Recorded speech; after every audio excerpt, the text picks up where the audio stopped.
Hello everybody, welcome to another video. Today I'm going to be counting down my top 10 favorite Hearts of Iron 4 mods. You know, because sticking to the channel theme. Now I have played all of these mods before, and I'm going to count them down based on my personal opinion. And my opinions do change from time to time, so I'll hopefully do one every year if I remember. And this will be the one for 2020. The year I first started downloading mods, and the year I first started making mods. And yes, I've only played 7 Steam mods, so that means 3 mods are going to be made by me. So yeah, let's just get right into it. At number 10, we've got the FFU World War I mod. So this mod uses the Magna Europa map, which means it's got an interesting spin. I'll talk about the Magna Europa map later. The 1910 Balkan borders, for some reason, are in 1914. What do I mean by 1910? Well, the Ottoman Empire controls large parts of modern-day Serbia, Montenegro, Kosovo, Albania, Greece, and Bulgaria. Yeah, and also Bulgaria controls south of Bruja, which they still control today, but in 1914 they're not supposed to. For some reason, Kars region, or like the northeastern part of the Ottoman Empire, is for some reason still Ottoman instead of Russian. So the modern borders there. The African borders are the old ones for the Magna Europa mod, in which it looks disgusting. Because like Tunisia sticks down, because there's like empty desert, and Tunisia just sticks down in the middle of it, and it just looks gross. The Scandinavian countries and any state in Arabia, along with Persia, for some reason just don't exist. South Bukovina is also Romanian, when it should be Austrian, and most of Montenegro's coast isn't given to Austria-Hungary. And, yeah, it's essentially a mix between the Magna Europa and Great War mods. It's a good playthrough if you ignore the issues. If you do download this mod, remember that it is multiplayer only. I did play it single player and I didn't run into that many problems, but it is currently only multiplayer only. And from the mod developer's intentions, it looks like it's going to stay that way. At number 9, we have the Ottoman Reich. Now, this mod is one made by me, and essentially it really is only a buff mod to Turkey. It kind of goes to the thing of what if the Ottoman Empire never collapsed, and even goes through treaties that restore its land. So it adds some new states and gives a crap ton of land back. Yeah. I'm trying to be biased and not put my mods at the top 5, so they're all going to be in the 10 to 6 route, just fair warning. However, the game does crash in 1939, and this is likely due to army errors that I was too lazy to fix. At number 8, we have A Ruined World. This is another mod made by me, and it's currently the only one on the Paradox website, because of uploading glitches that for some reason I didn't realize you had to restart the computer to fix. So this is an expanded and fixed version of my A Ruined Europe mod. The mod is still work in progress if you do download it. And the focus trees, while they were the first times I ever made focus trees, and I did fix them from A Ruined Europe, they are still crap except for Prussia's, which is also really tiny. That was the one I really spent a lot of time on, only for it to not work in the original mod. It is also the only mod I've made where you can make decisions. You can make decisions as Prussia to annex the other German states. And 5 new countries currently exist in Europe. They are Castile y Leon in Spain, the Papal States in Italy, Rhineland-Thuringen in the Rhineland region, Königsberg Königsberg, self-explanatory. And the 5th one, I don't remember what the 5th one is. I know there's a 5th one, but I can't remember where it is.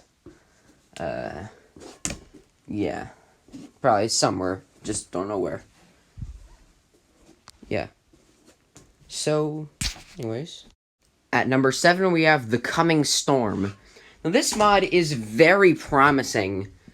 This is definitely the earliest mod I've played, and it is very work in progress. The content is, at the moment, very bare bones, but it's a very promising mod. There are over 1,000 states especially in like Mongolia, where they aren't really necessary, but just a nice touch. They also combine World War I and World War II borders, and you can see this in places like Jordan. We've got the Ottoman part, and then you've got the the World War II British part. So, yeah. What else am I going to say? So, there are actually 4 starting dates. 1905, which is what most people play. 1910, 1914, 1918. So, currently the mods that exist... No. Currently the focus tree that has like the most content is probably Italy. I play as the Ottoman Empire. I want to play as Italy. Yeah, the mod looks promising. There's an interesting like loading screen. They have made their own logo in the style of HOI4's logo. It's a very, very good mod. It's just that it's not what's the word? It's not finished at all. At number 6 we have No American Revolution. This is currently my favorite mod that I've made. It explores a scenario of what if the American Revolution simply never happened. This affects the history of both American continents, not Europe, because you get into it, what happened if the United States never existed, and you realize, well, Napoleon never comes to power, which means the world wars never happened, which means world history is very different. And you can even trace this back to the existence of the Great Lakes. Alternate History Hub is a great video about that, by the way. I'll link that. Yeah, I'll link all the mods in the description. Yeah. And if you go through the debug mode for the ideologies of the countries, you can see some very biased stuff. Very political bias. And yeah. So there currently are focus trees for Spain. Well, reworked focus trees for Spain, Mexico, and Canada. And new ones for Colombia and New York. Yes, a lot of the American East Coast, along with California and Texas, get their own states. It was a hard attack to make. It hurt. It was painful. Okay? Now, let me take you away from positivity for a second. So, someone made this exact same concept called a failed revolution in September. My mod came out in April. Yet his mod got noticed by YouTube. A lot of people on YouTube noticed it. Yeah, mine came out 5 months earlier, and I had plenty of time to get noticed. His came out and got almost instantly noticed. Why aren't the senpais noticing me? Why does mine get just thrown at the... At number 5, we have Beautiful States Reborn. Now, this mod has 1,177 states in it. This is like a remake of a mod called Beautiful States. The original developer doesn't update it anymore, probably because he's serving in the Korean army right now. Because I'm pretty sure South Korea requires everyone unless they're, like, unfit or something. Oh, no, I don't live in South Korea. I live in the United States. You should know this by now. Why am I telling you this? Yeah. Yeah, so, you might think, why is this mod so high on the list? It just adds a bunch of states. Well, this mod adds so many new nations as releasables. Things like the game has never ever gotten to. Like, it adds, I'll list off a couple. Kosovo, which, fun fact, if you go through the game files, you can actually find flags for Kosovo made by Paradox that have never been used. And from what I've been seeing of pictures of Battle for the Bosphorus, maybe they'll finally get used somehow. Yeah, here's some more. Kurdistan, Quebec, East Timor, Abkhazia, Cape Verde, Lesotho, Texas, Moravia, etc. The historical partition borders for things like Kaisa Reich or 1910, well, at least in Bulgaria, are there, and they're accurate, and they're mixed with accurate World War II partition borders, modern-day borders, and, yeah, in Africa, like Egypt, even borders for the Roman Empire are there. Just a note, if you do download this mod, Germany does have an updated flag, so does Poland, even though theirs is, like, twinked a little bit. The leaders also changed. Germany's flag does have the swastika on it, even though there is a mod made by the original developer to censor it out, but in case you get triggered by it, do the version without the swastika. Or get rid of it yourself, I don't care. At number 4, we have Magna Europa. I talked about this mod earlier, and I will go through it in detail. Before I talk about this mod is the only, like, playable thing from the user known as Edouard Saladier. He's made several, like, map resources, like, just, like, specific regions, like, the United States, Russia, Eurasia, flooded Europe, Western Europe, which looks gross, by the way. Yeah, stuff like that. He is very, very talented. And they're all for the public to use. I will link some in the description, maybe the pinned comment, I don't know. So the map in this is incredibly detailed. The satellite image, for some reason, is taken from modern day, because I know this because the Aral Sea is dried up, and it's not 1936, but, yeah. So the states are very good, they're very accurate. There's a lot of releasables, like Sanjak, which is, like, the Ottoman definition of a HOI4 province.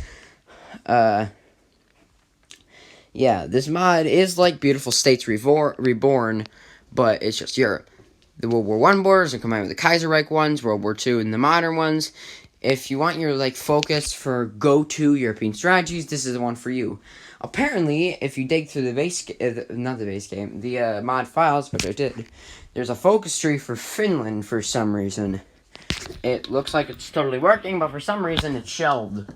Don't tell anyone this, you can look for it yourself if you download it, but, you should know this by now. I'm not leaking anything, I'm not a bad boy, And at number 3 is the famous Kaisa Reich mod. So, yeah, before you get all up in arms, I love this mod. Most people know about it, so I'm not gonna explain this. The main reason it's not number 1 is because, A, my personal opinion, and B, it lags your computer. It lags! It is 2 gigabytes large.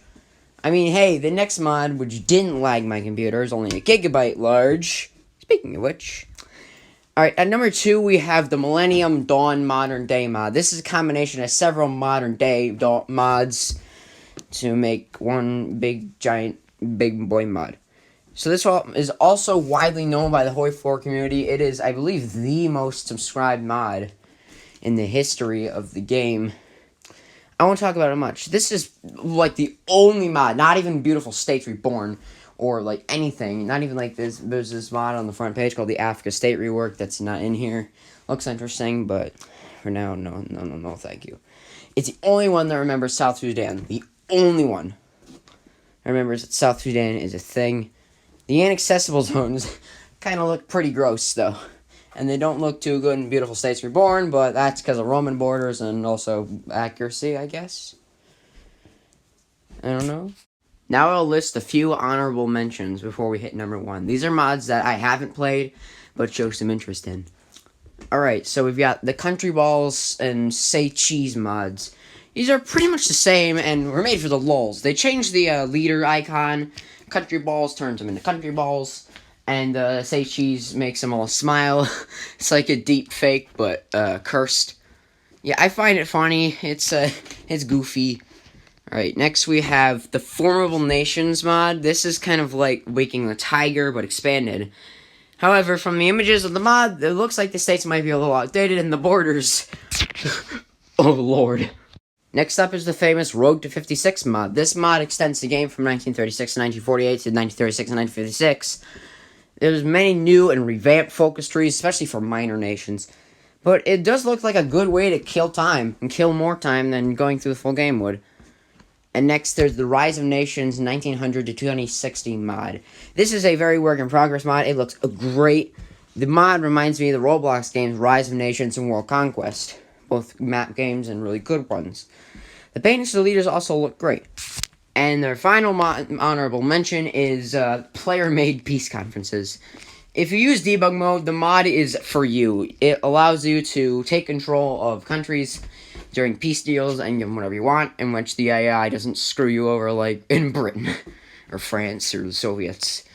Now, yes, if they are your allies, you can technically do this in the base game, but... A, you can't do all that much. You can only really take states, and the states' levels are increased. And also, it's at the expense of your victory points, so that's an issue. So, yeah, this is, yeah, let's go to number 1. The number 1, my favorite Hearts of Iron 4 mod in 2020 is... the Great War Redux. Redux, whatever. Now this is a revamped version of the Great War mod, and it is currently my favorite. The Kaiserreich borders and the historical borders are accurate, and the replay value is off the charts. I've played it several times already. I love it. So check it out for yourself. That's all. This video is getting too long. Okay, bye.